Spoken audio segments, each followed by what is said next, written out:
Hi guys, let's look at Faraday's law a little more.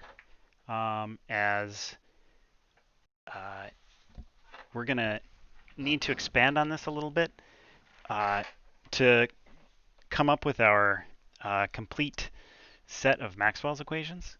So far, we've been talking about this in the context of a change in magnetic flux as causing an EMF. So we looked at basically change in flux equals that voltage.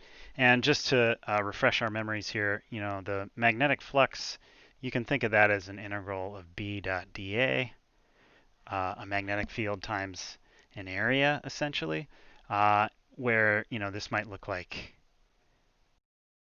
B times A times cosine theta as well.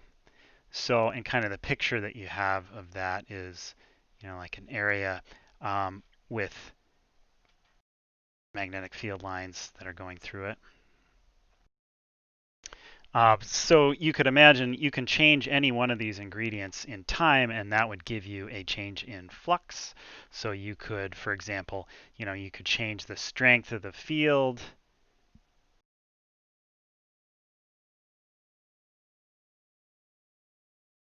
You could change like the size of the area that you're looking at. So you could shrink or make larger the loop, for example. That showed up in the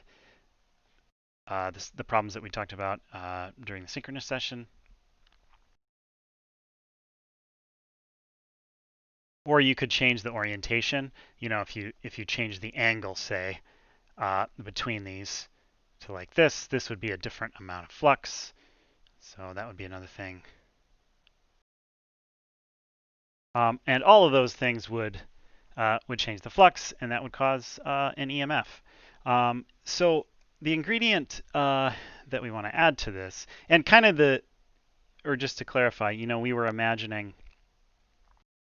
thinking of this as maybe like a ring. Let me see if I can draw this. A ring where that potential difference is what you would measure across the sides of this, while the flux, changes.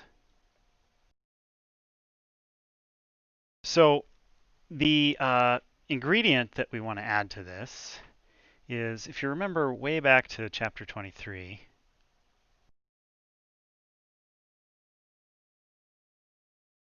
how did we define voltage?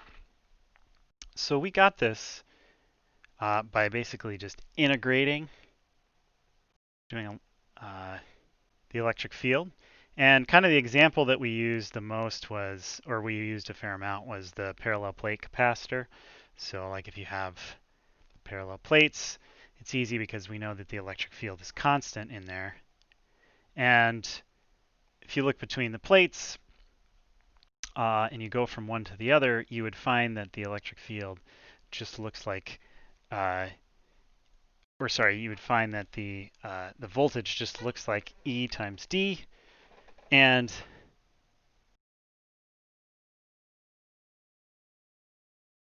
this was pretty useful because this allowed us to quickly compute the electric field by noting that it was just the voltage over the distance between the plates. And this was handy because we've done a couple labs where we need to know what that electric field is. So all you have to do is, vary the voltage that you apply, and that'll change the magnitude of that field.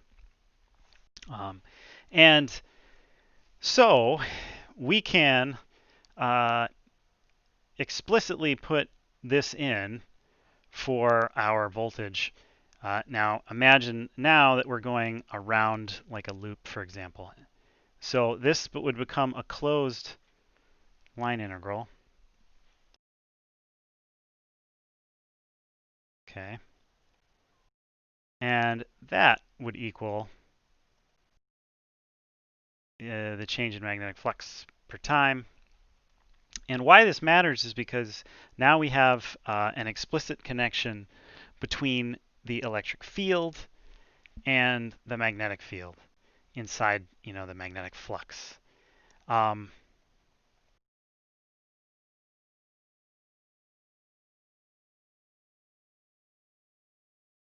More specifically, that a changing B field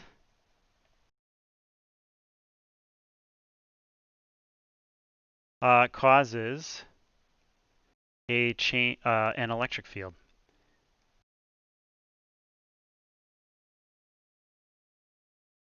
And this connection between electric field and magnetic field is going to be critical when we go to assemble Maxwell's equations. Okay, so this is why I wanted to introduce this kind of a more complete expression for Faraday's law. And you can actually find this in section 29.7 in the book. Okay, so let's look at an example to try and make use of this. See if I can paste it in here. No. So here's the example that I wanted us to look at. We've got a cylindrical iron rod. It's infinitely long with a cross-sectional area of A, and it's oriented with its axis of symmetry coincident with the z-axis. So imagine the z-axis is like this. Of a cylindrical coordinate system. So we would have z and r. And it has a magnetic field inside of that rod that varies according to B, Z. So it's pointed in the Z direction. And it varies with time as B naught plus B1t. So in other words, it's increasing with time as it's got some initial value and then it increases as time gets larger. And the question is, find the theta component, E theta r of t, of the electric field at a distance r from the z-axis, where r is larger than the radius of the rod. So in other words, outside of the rod, find the electric field. And it's interesting, notice that they say E theta.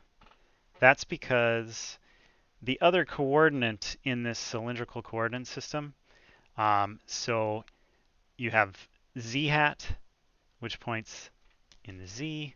You have r hat, which points like that. And then you would have theta hat, which actually points in the theta direction. And what we've been doing with the magnetic field around a wire, for example, that points in theta hat, points around. And it's the same situation here. So the electric field is going to point in theta hat. So let's apply Faraday's law and see if we can come up with an expression for E.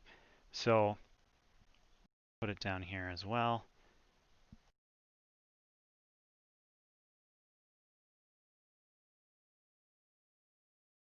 So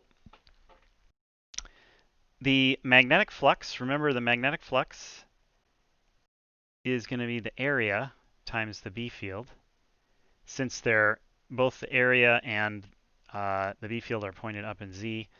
So this will equal A, for this question, A times B naught plus B1t. And then the other thing that we need to do is we need to pick, we want this E dot dl to be so that the electric field and the differential length are parallel, so that that dot product just becomes a product, i.e. so that the angle between them is 0. And it turns out that that would correspond to a circle. So if we use a circle, E and dl are going to be parallel, and E will be constant. So that would correspond to both E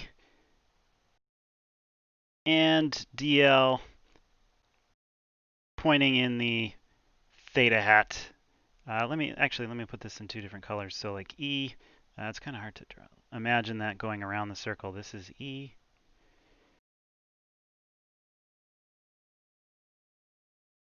Can draw it here. And dl as well. Pointing in the same direction. I can't draw it very well, but hopefully you get the idea. So, and what that would mean is that E would be constant, and we would pull it out of the integral.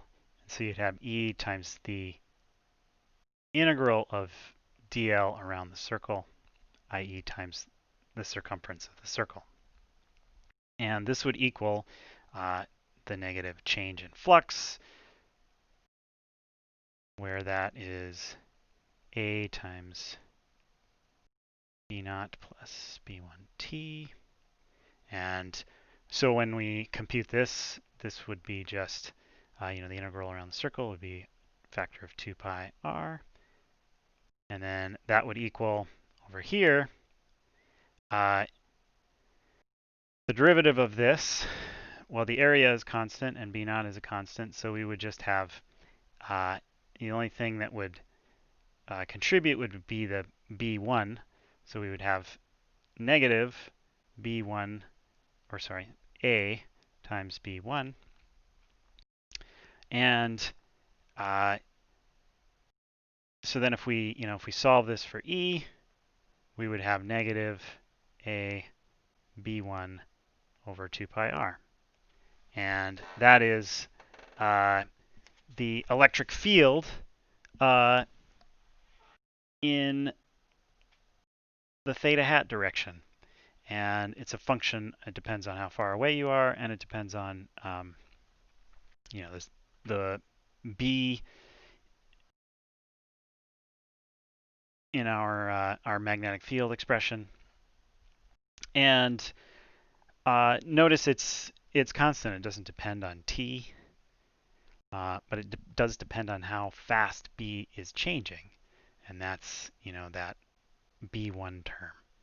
So this is an example of applying this a little more complete definition of Faraday's law, and I wanted to show you this as we will be connecting E fields and B fields a little more explicitly as we talk about Maxwell's equations and round out the course.